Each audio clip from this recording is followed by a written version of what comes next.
Да, благодарам Ване. Ние се вклучуваме од просториите на УХМР за да ја продолжиме темата, односно фокус на нашиот разговор ќе бидат секако климатските промени, меѓутоа во областа на земјоделството, колку овие промени се можеби предизвик за земјоделците, но и колку земјоделците треба да се навикнуваат, односно да ја адаптираат нивната работа врз новото нормално, ако може така да се каже. За сето тоа разговарам со Маја Сталитовиќ. Прво благодарам што тука не пречекавте и што ќе бидете дел од Македонија наутро. Добро утро и поздрав до гледачите на вашата македонска радиотелевизија. Да, секако фокус на разговорот спомнавме не се климатските промени. Колку влијаат врз земјоделството? Ете, нека биде тоа стартот на нашиот разговор. Па вака, климатските промени имаат сериозно влијание, значи врз земјоделството, особено значи преку зголемување на температурите доведува до суши и пореметување на вегетацијскиот период, значи кај културите, потоа доаѓа период значи на долги врнежи или на краткотрајни поројни врнежи кои што предизвикуваат поплави, потоа исто така екстремните временски појави влијаат не само на приносите на земјоделските култури, туку влијае и на квалитетот на почвата и продуктивноста. Република Македонија се соочува со чести и интензивни суши, особено во јужните и источните региони. Сушата таа е една од најголемите последици од климатските промени. Доколку значи трае подолго, ќе има недостиг од вода, значи за наводнување, потоа појава на болести и штетници кои што понатака го загрозуваат производството. Во изминатите години забележан тренд на пораст на температурите на воздухот на целата територија на нашата држава, па според климатските сценарија се очекува дека температурите може да растат. Согласност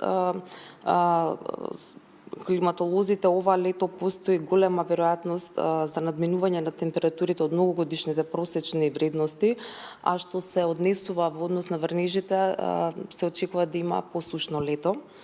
Во управата за хидрометеоролошки работи, односно во секторот за метеорологија, најчесто се истражуваат метеоролошките суши кои што се дефинирани како недостиг од врнежи.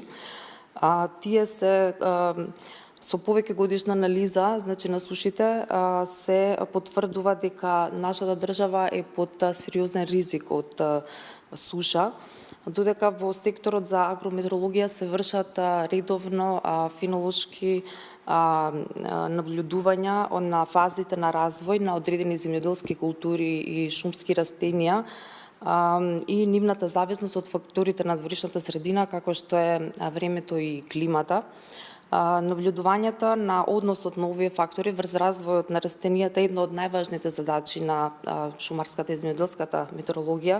Растенијата тие се добри индикатори за времето и климата, бидејќи тие се многу осетливи инструменти на временските промени, брзо реагираат и со тоа значи покажуваат каква ќе биде сезоната за дадената година. Да. Сега од сето ова што вие ни го кажавте, заклучокот е дека секако климатските промени се некако закана за земјоделството, па според тоа колку земјоделците веќе полека треба да се навикнуваат, односно да ја прилагодуваат нивната работа врз овие промени. Така, значи климатските промени тие веќе се во тек и земјоделските производители треба да се прилагодат, значи кон тие промени. Една од приоритетните мерки е покачувањето на знаењето на земјоделските производители за тоа што се климатски фактори, значи како делуваат, значи како да се справат со нив, кои се можните последици од нив. Исто така треба да се осврнат кон одбирање на, односно воведување на нови сорти кои што се поотпорни на болести, поотпорни се на штетници и на високи температури како и на суши. Исто така потребно е да користат попрецизна агротехника и фертиригација, односно да воведуваат ѓубрење со наводнување, да имплементираат системи значи на конзервацијска обработка на почва, да се префрлат кон интегрирано управување со ресурсите на вода и почва и енергија, и да ги следат агрометеоролошките прогнози, како и раните аларми за екстремните појави. Да, секако нивната работа треба да претрпи промена, колку во Македонија има стручен тим кој што може да им помогне директно на терен, односно да биде поддршка за нивната работа која што, како што веќе гледаме, трпи големи промени. Така да. Значи во Македонија има високо стручни кадри од областа на земјоделските науки, значи како и научници и експерти во областа во својата област, значи преку нивното искуство и знаење, како и пракса во рамките на потребите, значи се спремни да помогнат и да се справат, значи со новите предизвици кон климатските промени во земјоделскиот сектор, значи со тоа да им улеснат на земјоделците, значи за како полесно да се справат од климатските промени. Ви благодарам многу за денешниот разговор. Се надевам дека сите овие информации беа корисни. Се надевам, јас ви благодарам. Благодарам уште еднаш. Тоа беше разговорот со Маја Сталетовик од Управата за хидрометеоролошки работи во однос на климатските промени и нивното влијание врз земјоделството.